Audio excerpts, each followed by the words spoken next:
Everyone thinks they know what it takes to get into a top college. Perfect grades, impeccable test scores, a million extracurriculars. But what if I told you that's not what matters most? What you really want are rich parents who can donate a building. I'm just kidding. Multiple buildings would be better. What you really want is an admissions officer who owes you a favor. I'm Chris from Mooshly.com, and I've helped students from around the globe get into Ivy Leagues, medical schools, PhDs, law schools, and other programs at the most competitive schools in the world. Today I want to share what top colleges really look for when they decide who gets in and who doesn't. If you're applying to colleges or you're a parent trying to help your child stand out, this video is for you. I often see applicants view college admissions as a checklist. And this viewpoint makes sense. If you get a 4.0, a 1600 on the SAT, become the president of a club at school, volunteer, play a sport, you should be a shoo-in. And don't get me wrong, for many schools you would be, but top colleges reject thousands of students with flawless resumes every year. Back in the day, you got more mileage out of straight A's and volunteering at the soup kitchen, but with grade inflation, consultants giving everyone the same advice, the accessibility of test prep solutions, and more applicants, this type of application no longer stands out. Elite colleges are not looking at applications as a checklist. Well, in some ways they are, yes. If you're applying to all Ivy Leagues with a GPA of 1.8, they're not even going to read your essays. What I should say is I recommend you strive to hit as many of the boxes on the checklist as possible, but recognize that admissions officers are looking for people who differentiate themselves as an asset to campus. How will you contribute to the perception of the college? How have you shown promise for future leadership? Are you going to be someone who founds a unicorn and donates heavily to the school and enhance their sterling reputation? Are you going to return for grad school or send your kids there and add to their legacy? How have you demonstrated intellectual curiosity and initiative? Do you just follow what other people tell you to do, or do you have inherent drive? Now, it doesn't actually matter what you do after you graduate, right? I'm not saying only entrepreneurial innovators get into Harvard, but I encourage you to view your application from the perspective of how am I going to augment the prestige of the school and sell that? And I'll tell you right now, for elite schools, it's not simply, I got good grades. I've talked a lot on this channel about how being boring will kill your college essay. You might think about hitting the boxes in the checklist and nothing else as analogous to being boring. If your admissions officer reads 20 applications from students with 4.0 GPAs before yours, and the centerpiece of your application is your grade point average, are they going to remember you?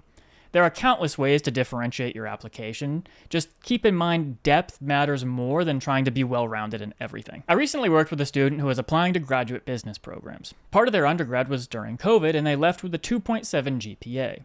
This was not a bad student, but during lockdown, they prioritized other ventures.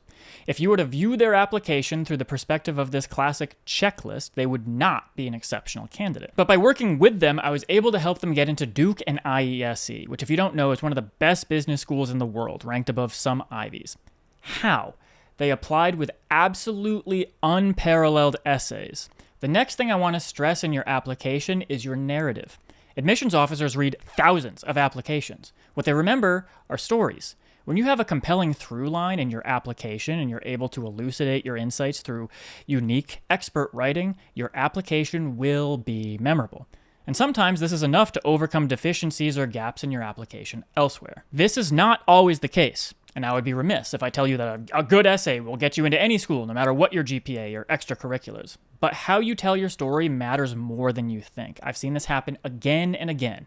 Students with solid checklists and bad stories get rejected, while students with subpar checklists and unforgettable stories get in. If you can be a student with a solid checklist and unforgettable story, your application will be unbeatable. Finally, and this perspective isn't as ubiquitous as the others, but I still see it enough that I want to mention it, focus on fewer extracurriculars with impact and initiative. If I'm an elite college, I want to see published research. I want to see projects you've worked on. I want to see competitions you've participated in and initiatives you've started. I don't care if you have 15 random clubs that you never showed up on in your activities list or resume. Ideally, these extracurriculars further enhance your application narrative, building a coherent story throughout your application. But at the very least, I hope that your activities are unique.